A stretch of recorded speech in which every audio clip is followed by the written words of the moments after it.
I recently read a scripture and the wording really struck me. The speaker says, "The knowledge I have is of God." And it really impacted me, right? He doesn't say, "Oh, I got this knowledge from the scriptures," right? He says, "Of God." And that's an important distinction. Too often we view the scriptures, the Bible, right, as the end game, right? This is all you need, right? But that was never the plan, right? That was never the point. Scripture exists as access points, as doorway to further understanding and revelation. The scripture themselves aren't the source of knowledge. God is the source of knowledge of all truth and inspiration.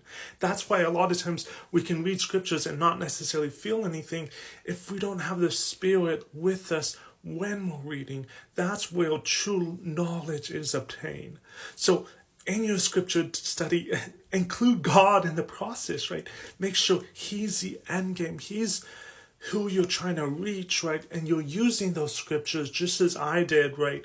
As a jumping pad, right? As a point which you then use to launch off to greater knowledge, greater understanding, and best of all, hopefully, right? Personal knowledge, understanding for yourself, right? That's the beauty of scriptural study, right?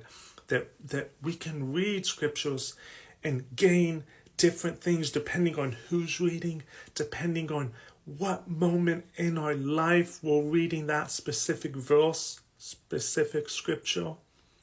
Because when we have the Spirit, it can not just give us what we're reading, but give us what we need to know, what we need to understand.